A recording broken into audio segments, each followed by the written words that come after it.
عمر شیخ مرزا فرغانہ کا بیٹا ظہیر الدین محمد بابر، جو 1483 میں ازبکستان کے شہر اندیجان کے علاقے فرغانہ میں پیدا ہوا۔ سلطنت مغلیہ کا پہلا حکمران ظہیر الدین محمد بابر، جس نے پانی پت کی پہلی لڑائی میں مغلیہ سلطنت کی بنیاد رکھی۔ ظہیر الدین محمد بابر کا باپ عمر شیخ مرزا فرغانہ ترکستان کا حاکم تھا۔ بابر باپ کی طرف سے تیمور اور ماں قتلغ نگار خانم کی طرف سے چنگیز خان کی نسل سے تھا۔ اس طرح بابر کی رگوں میں دو بڑے فاتحین کا خون تھا۔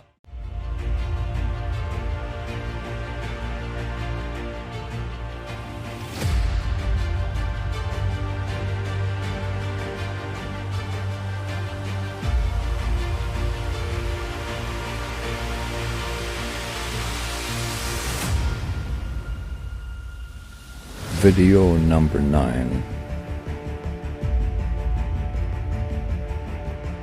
مغلیہ سلطنت کی بنیاد 1526 میں ہوئی، جب پانی پت کے میدان میں دو فوجوں کا آمنا سامنا ہوا، جس میں ایک فوج کی تعداد 1,00,000 جبکہ دوسری فوج کی تعداد 12,000 پر مشتمل تھی۔ 1,00,000 فوج کا سربراہ ابراہیم دہلوی سلطنت دہلی کے لودھی خاندان کا تیسرا اور آخری حکمران تھا، جس نے 22 نومبر 1517 سے 21 اپریل 1526 تک سلطنت دہلوی پر حکومت کی۔ دوسری جانب 12,000 فوج کا سربراہ بابر تھا۔ بابر کی فوج کی تعداد 1,00,000 کی نسبت بہت کم تھا، مگر بابر خود ایک تجربہ کار سپہ سالار تھا اور فن حرب سے اچھی طرح واقف تھا۔ یہاں پر سلطان ابراہیم لودھی کی فوج نے زبردست مقابلہ کیا، مگر بالآخر شکست کھائی۔ سلطان ابراہیم لودھی نے اپنے امراء اور فوج میں مقبول نہ تھا۔ وہ ایک شکی مزاج انسان تھا۔ لاتعداد امراء اس کے ہاتھوں قتل ہو چکے تھے۔ یہی وجہ ہے کہ دولت خان نے لودھی حاکم پنجاب نے بابر کو ہندوستان پر حملہ کرنے کی دعوت دی اور مالی و فوجی مدد کا یقین دلایا۔ بابر اور ابراہیم لودھی کا آمنا سامنا ہوا تو لودھی فوج بہت جلد تتر بتر ہو گئی۔ سلطان ابراہیم لودھی مارا گیا اور بابر فاتح رہا۔ پانی پت کی جنگ میں فتح پانے کے بعد بابر نے ہندوستان میں مغل سلطنت کی بنیاد رکھی، جو 1526 سے 1857 تک برصغیر پر حکومت کرنے والی ایک مسلم سلطنت تھی۔ مغلیہ سلطنت اپنے عروج میں تقریباً پورے برصغیر پر حکومت کرتی تھی، یعنی موجودہ دور کے افغانستان، پاکستان، بھارت اور بنگلہ دیش کے ممالک پر مشتمل خطے پر ان کا دورہ تھا۔ پانی پت کی پہلی لڑائی میں بابر نے اس لیے شکست نہیں کھایا کیونکہ بابر کے پاس بارود اور توپیں تھے اور وہ ایک سمجھدار جنگجو تھا۔ دوسری طرف لودھی کے پاس ہاتھی تھے جو توپ کی آواز سے بدک کر اپنی ہی فوجوں کو روند گئے۔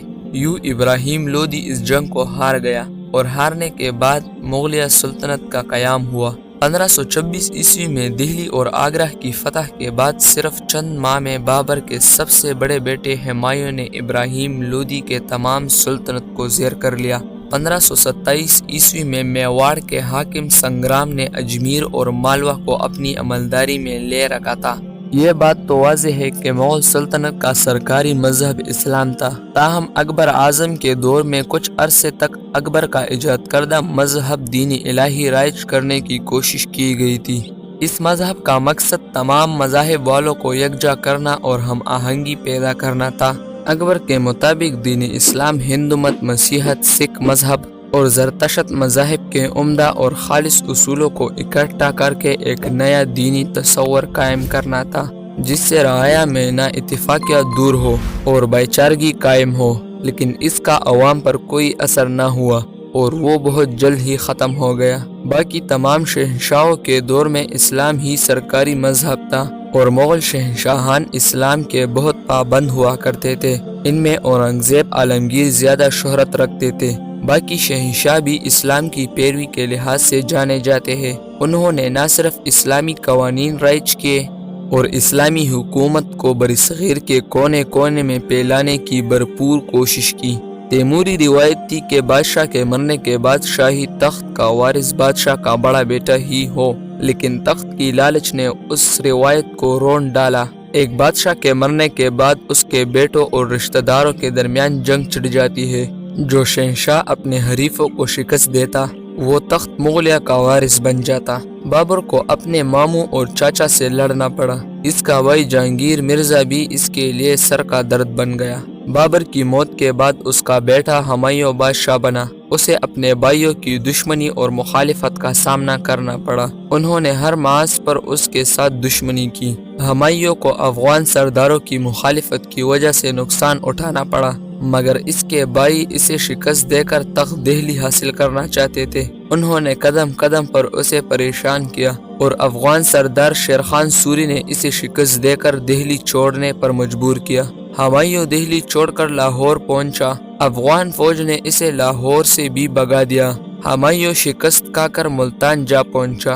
کامران مرزا نے ملتان میں قیام کے دوران اس کی خوابگاہ کو توپ سے اڑانے کی کوشش کی، مگر ہمایوں محفوظ رہا۔ بالآخر وہ سندھ کے راستے ایران جا کر پناہ گزین ہوا۔ 15 سال بعد 1555 میں اس نے ایک بار پھر مغل سلطنت حاصل کی، مگر 1 سال سے کم عرصہ میں اس کا انتقال ہو گیا۔ ہمایوں کے بعد اکبر بادشاہ بنا۔ کسی نے اکبر کی مخالفت نہیں کی، صرف اس کا سوتیلا بھائی مرزا عبدالحکیم سازشی امراء کے بھڑکانے پر فوج لے کر لاہور پر حملہ آور ہوا، مگر اکبر فوج نے اسے شکست دے کر گرفتار کر لیا۔ اس نے تمام عمر قید میں گزاری۔ اکبر کے بعد اس کا بیٹا جہانگیر تخت نشین ہوا۔ اس کے بیٹے خسرو نے جہانگیر کے خلاف بغاوت کر دی۔ جہانگیر نے باغی فوج کو شکست دے کر باغیوں کو سریعام پھانسی دی اور شہزادہ خسرو کو اندھا کروا دیا۔ اس نے تمام عمر قید میں گزاری۔ جہانگیر کے بعد شہزادہ خرم شاہ جہان کے لقب سے تخت نشین ہوا۔ اس کی مخالفت اس کے بھائی شہزادہ شہریار اور شہزادہ داؤد بخش نے کی، مگر شاہ جہان کے وفاداروں نے انہیں شکست دے کر گرفتار کر لیا۔ شاہ جہان شہریار کو اندھا کرا دیا گیا، جبکہ شہزادہ داؤد بخش مارا گیا۔ 1658 میں ہی شاہ جہان کی زندگی میں اس کے بیٹوں اورنگزیب، شجاع اور مراد کے درمیان تخت کے حصول کے لیے خونریز جنگیں ہوئے، جس میں اورنگزیب کو فتح نصیب ہوئی، جبکہ تمام شہزادے جان سے ہاتھ دھو بیٹھ گئے۔ اورنگزیب نے اپنے باپ شاہ جہان کو لال قلعے میں نظر بند کر دیا اور اپنی بادشاہت کا اعلان کر دیا۔ 1707 عیسوی میں اورنگزیب کے انتقال کے بعد ایک بار پھر جانشین کی جنگ چھڑ گئی، جس میں شہزادہ اعظم، معظم اور کام بخش نے حصہ لیا۔ شہزادہ معظم کامیاب رہا، جبکہ دوسرے شہزادے جنگوں میں مارے گئے۔ اورنگزیب کی وفات کے بعد 10 سال بعد کے عرصہ میں 7 خونریز جنگیں ہوئے، جس میں مغل حکومت کا بہت بڑا نقصان ہوا۔ لاتعداد جرنیل، سپاہی اور جنگی فنون کے ماہرین مارے گئے، جس کی وجہ سے مغلیہ سلطنت کمزور ہو گئی۔ اس دور میں مغلوں کی فوجی قوت آپس کی خانہ جنگی میں تباہ ہو گئی۔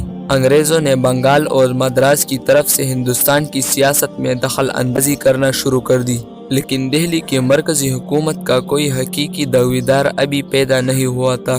1799 عیسوی میں ٹیپو سلطان کی شہادت کے بعد ہندوستان کی سیاسی افق پر صرف مراٹھا طاقت باقی رہ گئی تھی، جسے مختلف محاذوں پر شکست دے کر ایسٹ انڈیا کمپنی نے 1803 عیسوی تک اقتدار سے بے دخل کر دیا اور مراٹھا سردار ایک ایک کر کے کمپنی بہادر کے حلقہ بگوش ہو گئے۔ مراٹھا طاقت کو کچلنے کے بعد ایسٹ انڈیا کمپنی دہلی کی مرکزی حکومت کی دعویدار بن کر ہندوستان کے سیاسی افق پر نمودار ہوئی۔ چنانچہ 1803 عیسوی میں جنرل لیگ کی سرگردگی میں ایسٹ انڈیا کمپنی کی فوجیں علی گڑھ اور آگرہ پر قبضہ کرنے کے بعد دہلی میں داخل ہوئے تو مغل شہنشاہ شاہ عالم بے بنسی کے عالم میں ایک پٹے ہوئے شیمانے کے نیچے انگریزوں کے استقبال کے لیے کھڑا ہوا تھا۔ جنرل لیگ نے مغل شہنشاہ کو اپنی حفاظت میں لے کر اس کا وظیفہ مقرر کر دیا اور پھر براعظم کا اقتدار اعلیٰ ایسٹ انڈیا کمپنی کے ہاتھ میں چلا گیا۔ 1799 عیسوی سے 1857 عیسوی کے پہلی جنگ آزادی یعنی 58 سال تک مغل اقتدار برائے نام باقی رہا۔ اس دوران ایسٹ انڈیا کمپنی نہایت حکمت سے ہندوستانی عوام کو باور کراتی رہی کہ خلقت خدا کی، ملک شہنشاہ کا، اور حکومت کمپنی بہادر کی۔ یہ نعرہ انگریزوں نے اس لیے ایجاد کیا تھا کہ ہندوستانی عوام کیا ہندو کیا مسلم کی وفاداریاں مغل سلطنت سے ایک درجہ مضبوط سے وابستہ ہو چکی تھی کہ وہ مغل حاکم کے علاوہ کسی اور کی بادشاہت کا تصور نہیں کر سکتے۔ 1857 کی جنگ آزادی میں انگریزوں نے نہ صرف اپنی عسکری برتری کو منوا لیا بلکہ سیاسی برتری بھی تسلیم کروا لی۔ اور تاج برطانیہ نے کمپنی بے دخل کر کے اقتدار پر قبضہ کر لیا اور آخری مغل شہنشاہ بہادر شاہ ظفر کو معزول کر کے ان پر بغاوت کا الزام لگا کر جلاوطن کر دیا۔ اس طرح انگریزوں نے ایسٹ انڈیا کمپنی کے نعرہ کو بدل دیا اور کہنے لگے ملک ملک معظم کا اور حکم انگریزوں کا۔ اس طرح 1857 عیسوی میں مغل سلطنت کا اختتام ہو گیا۔ مغلیہ سلطنت نے ہندوستان پر 301 سال تک حکومت کی۔ مغل سلطنت میں بہت سے کامیاب شہنشاہان گزرے ہیں اور ایسے شہنشاہان بھی گزرے ہیں جو صرف تخت کے لالچ میں کام کرتے تھے۔ مغلیہ سلطنت کی اختتام کی وجہ خود کی بغاوتیں اور انگریزوں کی چال چلانا سب سے بڑی وجہ سمجھی جاتی ہے۔ آج کی ویڈیو میں اتنا ہی، ملتے ہیں نیکسٹ ویڈیو میں۔